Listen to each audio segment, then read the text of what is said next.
Good morning बच्चों। आज मैं क्लास 10 का भौतिकी का पहला पाठ पढ़ाने जा रहा हूँ। तो पहला पाठ में हम लोगों को पढ़ना है आज प्रकाश का परावर्तन। क्या पढ़ना है? प्रकाश का परावर्तन।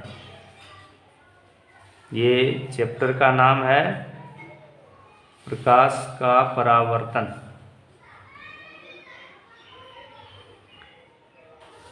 प्रकाश का परावर्तन का अर्थ क्या होता है, इसके बारे में जानना है। प्रकाश के बारे में जानना है। प्रकाश क्या है, इसकी परिभाषा के बारे में जानना है। इन सारी चीज़ों के बारे में हम लोगों को जानकारी प्राप्त करना है।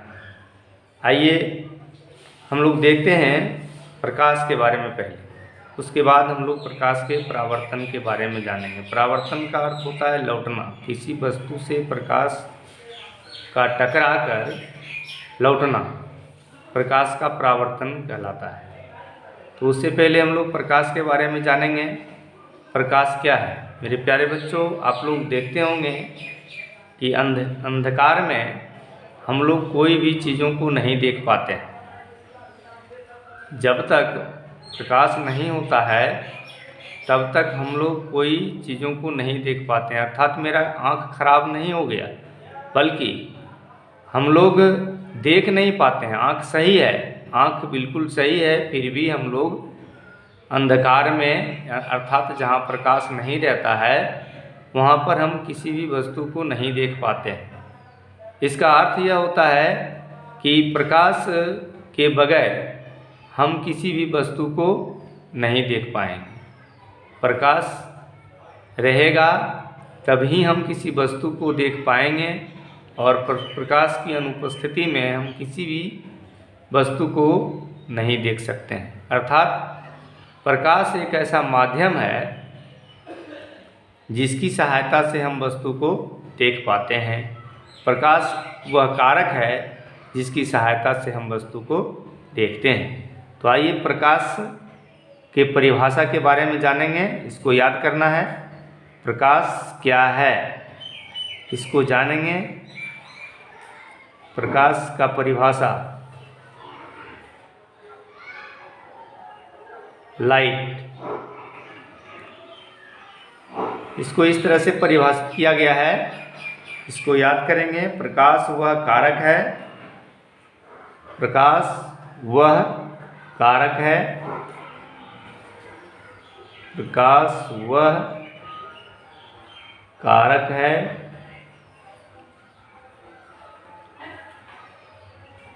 जिसकी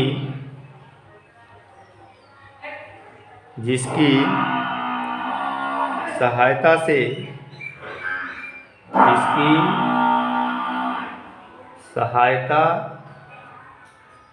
से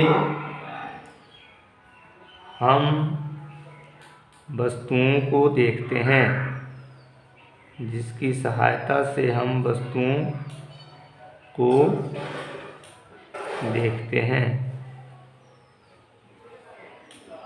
अर्थात प्रकाश वह कारक है जिसकी सहायता से हम वस्तुओं को देखते हैं। मतलब प्रकाश की उपस्थिति में हम किसी वस्तु को देख पाएंगे, यानी वो दिखाई पड़ने का कारक, यानी कर्ता जो है दिखाई, आँख को काम कराने के लिए कारक के रूप में, यानी देखने की क्रिया को करने के लिए प्रकाश की उपस्थिति होनी चाहिए। इसलिए प्रकाश वह कारक है जिसकी सहायता से हम वस्तुओं को देखते हैं। यह इसकी परिभाषा हुई।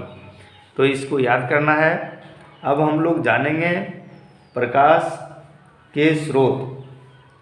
प्रकाश के स्रोत का मतलब होता है साधन, जहाँ से प्रकाश आता है। हम लोग प्रकाश विभिन्न स्रोतों से प्रकाश को प्राप्त करते हैं। जैसे सबसे प्राकृतिक रूप में जो है न सूर्य है, सूर्य से प्रकाश आता है, चंद्रमा से प्रकाश आता है, तारे से आते हैं, टॉर्च से आते हैं, बल्ब से है, और लालटेन को जलाएंगे उससे हैं। भिन्न प्रकार के वस्तुओं से प्रकाश को हम लोग, ये प्रकाश के स्रोत हैं, इन जगहों से प्रकाश मिलता है। तो जहाँ से प्रकाश निकलता है, जिस वस्तु से प्रकाश निकलता है, उस वस्तु को प्रकाश स्रोत कहा जाता है। प्रकाश स्रोत के बारे में जानेंगे, इसको याद भी करना है। प्रकाश स्रोत किसे कहा जाता है? जिस वस्तु से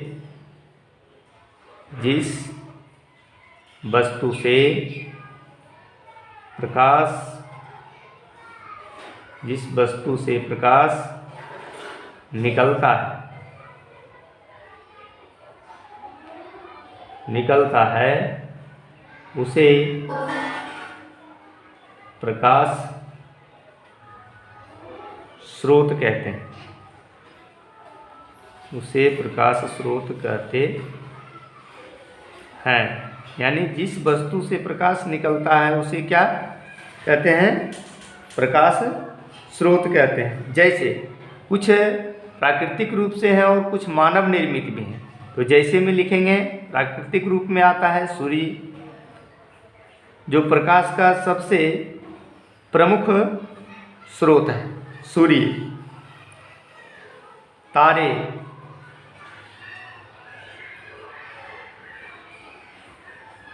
सूर्य, तारे, ये सब जो है प्रकाश के प्राकृतिक स्रोत है। सूर्य, तारे। फिर मानव निर्मित भी इसमें है, ये बल्ब हो जाएगा। बल्ब, लालटेन,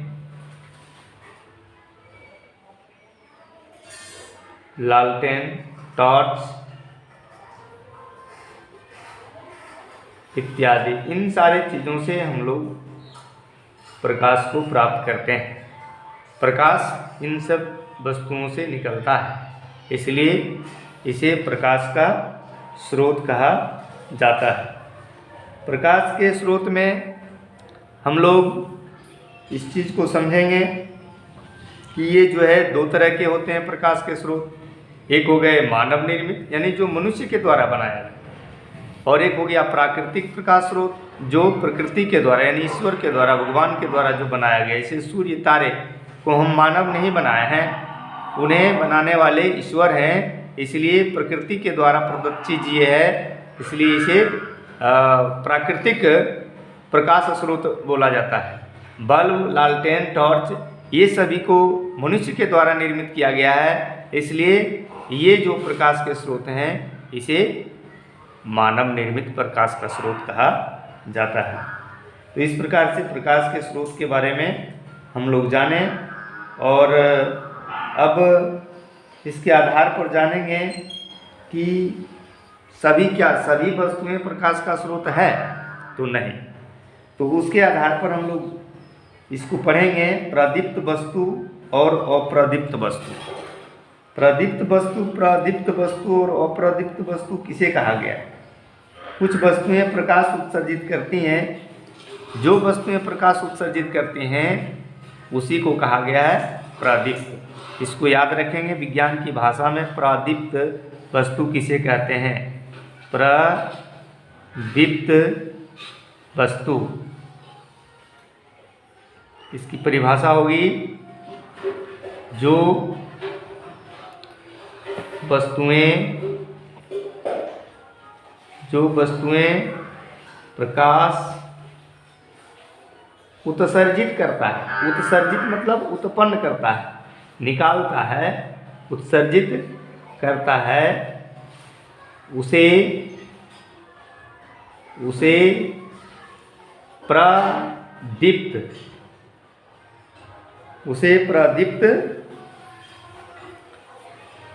वस्तु कहते हैं। उसे प्रदीप्त वस्तु कहते हैं। मेरे प्यारे बच्चों, अभी आप लोगों ने पढ़ा प्रकाश के स्रोत के बारे में। तो प्रकाश के स्रोत में सूर्य हुए, तारे हुए, बल्ब, लालटेन, टॉर्च, ये प्रकाश के स्रोत हैं। तो उसी में प्रकाश के स्रोत जो हैं वो क्या करते हैं, प्रकाश को उत्सर्जित करते हैं। यानी सूर्य, तारे, बल्ब, लालटेन ये क्या करते हैं, प्रकाश को उत्सर्जित करते हैं। इसलिए ऐसी वस्तुएं जो प्रकाश को उत्सर्जित करे, क्या करे, प्रकाश को उत्सर्जित करे, उसे प्रदीप्त वस्तु कहते हैं। उसे क्या कहते हैं, प्रदीप्त वस्तु। जैसे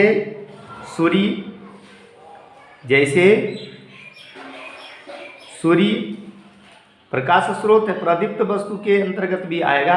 सूर्य, बिजली का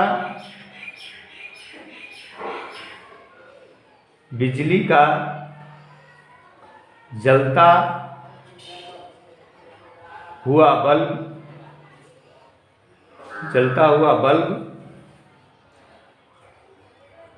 बिजली का चलता हुआ बल्ब, टॉर्च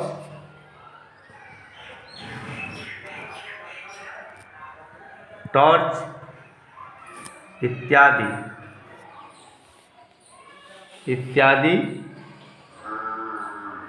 ये क्या कहलाए, प्रदीप्त वस्तु। अब हम लोग इसके बाद में देखेंगे आगे, प्रदीप्त के बाद अप्रदीप्त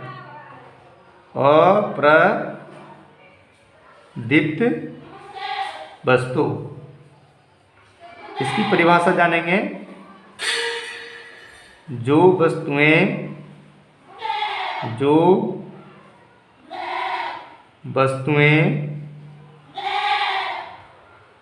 स्वयं जलकर प्रकाश उत्सर्जित नहीं करती हैं, जो वस्तुएं प्रकाश उत्सर्जित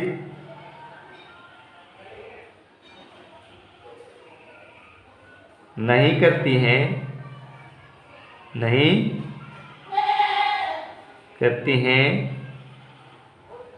उन्हें अप्रदीप्त वस्तु कहा जाता है। उन्हें अप्रदीप्त वस्तु कहा जाता है, अर्थात जो जलता नहीं है, जो प्रकाश को उत्सर्जित नहीं करता है, जो प्रकाश को निकालता नहीं है, उसे क्या कहेंगे, अप्रदीप्त वस्तु कहेंगे। जैसे किताब हो गया, ये प्रकाश को उत्सर्जित नहीं करता है, किताब। मेज, कुर्सी इत्यादि। यानी ऐसे वस्तु जो प्रकाश को उत्सर्जित नहीं करे, तो प्रकाश को उत्सर्जित नहीं करता हो, उसे अप्रदीप्त वस्तु कहा जाता है। इसके बाद हम लोग समझेंगे आगे जो है, प्रदीप्त वस्तु को दीप्तिमान वस्तु भी बोलते हैं, और इसको प्रदीप्त वस्तु को दीप्तिमान वस्तु भी बोला जाता है। इसलिए प्रदीप्त के जगह पर दीप्तिमान वस्तु भी लिखा रहेगा तो कोई बात नहीं है, इसको हम लोग समझेंगे। तो आइए हम लोग इसके बाद समझते हैं, इन सारी बातों के बाद प्रकाश के बारे में, फिर इसके गुण के बारे में जानेंगे कि प्रकाश जो है, जो चलता है वो सीधी रेखाओं में गमन करता है। प्रकाश सीधी रेखाओं में गमन करता है, और ये किरणों के रूप में, कैसे, किरणों के रूप में प्रकाश, जैसे मान लिया ये सूर्य है, मान लीजिए ये सूर्य है, तो सूर्य से जो किरणें हैं वो इस प्रकार से, ये सूर्य से जो प्रकाश निकलती हैं ना, तो सारी प्रकाश जो है किरणों के रूप में निकलती हैं। तो जिस भी स्रोत से प्रकाश निकलता है वो किरण के रूप में निकलता है। तो वैसे किरणों के समूह में जो है, उसके किरणों के समूह को किरण पुंज कहा जाता है। तो आइए हम लोग फिर और देखते हैं आगे प्रकाश के प्रकीर्णन के बारे में।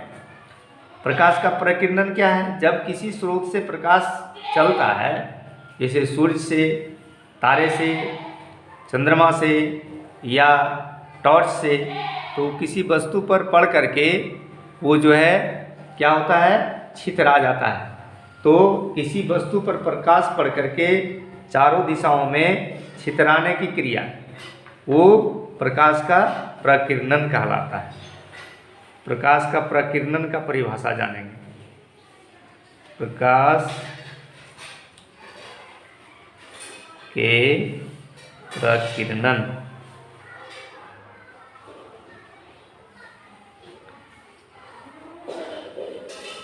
प्रकाश का किसी वस्तु से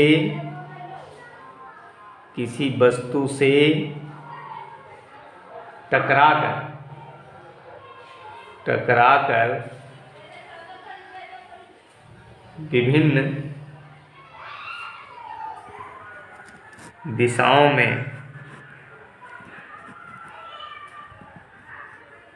विभिन्न दिशाओं में छितराने की क्रिया को प्रकाश का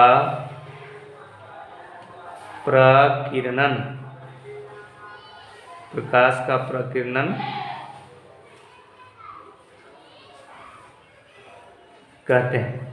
जैसे किसी भी बिंदु स्रोत से प्रकाश जब चला, किसी भी प्रकाश स्रोत से प्रकाश जब चला और मान लीजिए कि यहाँ से प्रकाश चला, तो यहाँ एक वस्तु है, तो इससे टकरा करके इधर जो है क्या होगा, छितरा जाएगा। इधर से प्रकाश आया, ये प्रकाश स्रोत है, मान लीजिए सूर्य है प्रकाश स्रोत, यहाँ से चला तो ये विभिन्न दिशाओं में क्या हुआ, छितरा गया इस पर पड़ने के बाद। तो ये जो है प्रकाश का प्रकीर्णन कहलाता है। इन्हीं प्रकाश के प्रकीर्णन के द्वारा जब हम और आप अपने घरों में रहते हैं और डायरेक्ट मेरे ऊपर प्रकाश नहीं आता है, घर में डायरेक्ट प्रकाश नहीं आता है। प्रकाश के प्रकीर्णन के माध्यम से यानी दूसरे वस्तुओं पर जब वो प्रकाश पड़ता है तो वहाँ से छितरा करके आपके खिड़की दरवाजा के माध्यम से उसका कुछ अंश आपके घर तक जाता है, जिससे कि आप अपने घर में बैठे हुए रहने के बाद भी वहाँ पर भी आप वस्तुओं को देख पाते हैं। ये प्रकाश के प्रकीर्णन के कारण, चूँकि ऊपर से जब सूर्य का प्रकाश आ रहा हो और लाइट नीचे में नहीं है, बल्ब वगैरह कुछ नहीं है, तो ऊपर छत से ही टकराएगा। तो छत से टकराने के बाद प्रकाश जो है वो प्रकीर्णित हो जाता है। फिर वो और बगल में, घर के बगल में भी बहुत सारी वस्तुएं हैं, उस पर जो है प्रकाश पड़ता है, वहाँ से पड़ने के बाद विभिन्न दिशाओं में छितराता है। वही छितराया हुआ प्रकाश के प्रकीर्णन के कारण ही आपके घर में जो खिड़कियाँ होती हैं, दरवाजे होते हैं, अन्य और जो खुला स्थान होता है, उसके माध्यम से प्रकाश का कुछ अंश आपके घरों में जाता है और आप अपने घर में वस्तुओं को देख पाते हैं। तो ये जो है आपका प्रकाश का प्रकीर्णन कहलाता है। यानी तो इसको आप लोग समझेंगे। ये परिभाषा लाइट का हो गया, प्रकाश का, प्रकाश के स्रोत का, प्रदीप्त वस्तु, अप्रदीप्त वस्तु और प्रकाश के प्रकीर्णन। आइए इसके बाद हम लोग देखते हैं प्रकाश जो है वो चलता है किरण के रूप में और किरणें जो है समूह में चलती हैं। तो उसके किरणों के समूह को किरण पुंज कहा जाता है। प्रकाश के किरणों के समूह को जब प्रकाश किरण के रूप में चलता है तो वो समूह होता है। जैसे किसी भी स्रोत से, जैसे दीपक हो गया, टॉर्च हो गया, मोटरसाइकिल का जो है लाइट जो जलाते हैं, गाड़ी जो भी है, बड़ी गाड़ी, उसकी जो लाइट है, प्रकाश जो उससे निकलता है वो किरण के रूप में निकलता है। जैसे आप देखेंगे एक टक लगा करके किसी जलता हुआ वस्तु को, तो आप देखेंगे वहाँ से थोड़ा सा आँख को बंद करेंगे, हल्का हल्का धीरे धीरे, तो लगेगा कि वहाँ से उस जलता हुआ स्रोत से, जहाँ से उत्सर्जित हो रही है प्रकाश की किरण, वहाँ से किरण आपकी आँखों तक आ रही है। मतलब पतला पतला जो है रेखा के रूप में वो चल रहा है। तो ये प्रकाश का किरण कहलाता है। तो ये प्रकाश जो है प्रकाश जो है किरण के रूप में चलता है और वो किरण जो है ना, किरणों का समूह होता है। बहुत सारे किरणों का समूह एक साथ होता है, इसीलिए उसको परिभाषित किया गया है विज्ञान की भाषा में, किरण पुंज कहा गया उसको। यानी प्रकाश के किरणों के समूह को क्या कहा गया है, किरण पुंज। तो किरण पुंज को याद करना है। किरण पुंज किसे कहते हैं इसे जानेंगे। किरण पुंज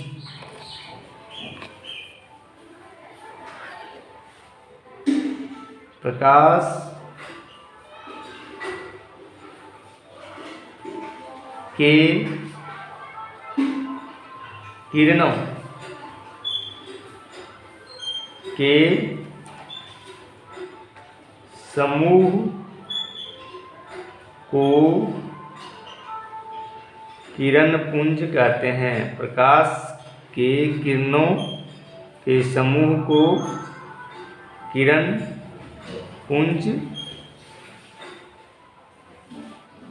कहते हैं। आप लोग समझ गए होंगे किरण पुंज क्या है। प्रकाश के किरणों के समूह को, यानी प्रकाश जब भी चलता है तो किरण के रूप में, और किरण जो है वो समूह के रूप में, तो उनके किरणों के समूह को, प्रकाश के किरणों के समूह को प्रकाश का किरण पुंज कहते हैं, समूह को किरण पुंज कहते हैं। तो किरण पुंज जो है इसको बांटा गया है, इसको 3 प्रकार में विभाजित किया गया है। किरण पुंज कितने तरह के होते हैं? 3 तरह के होते हैं। तो इसको जानेंगे। मुख्यतः किरण पुंज 3 प्रकार के होते हैं। किरण पुंज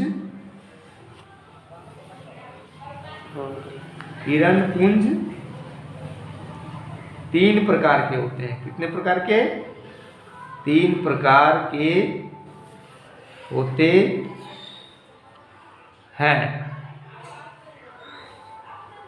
पहला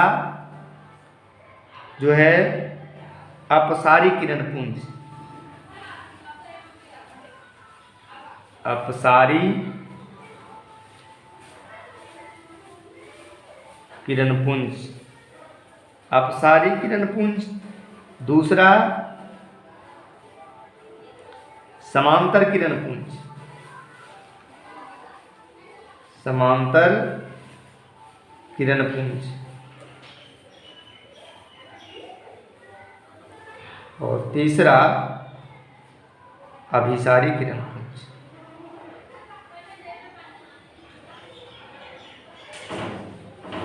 अभिसारी किरण पुंज, यानी किरण पुंज 3 प्रकार के होते हैं। बस आज का जो है क्लास यहाँ तक ही रखा जाता है। मेरे प्यारे बच्चों, आप लोगों को प्रकाश के बारे में आज बहुत सी जानकारी दिया गया इस क्लास के माध्यम से, और आप लोग जो प्रकाश के बारे में इन सारे गुणों को जानेंगे, प्रकाश का परिभाषा को याद करेंगे, प्रकाश स्रोत किसे कहा जाता है इसे याद करेंगे, प्रदीप्त वस्तु, अप्रदीप्त वस्तु, प्रकाश के प्रकिरणन और किरण पुंज और किरण पुंज के प्रकार। तो इतना आप लोग याद करके फिर आगे की क्लास में आपको इनके परिभाषा के बारे में, आप सारे किरण पुंज, समांतर किरण पुंज को विस्तार से बताया जाएगा।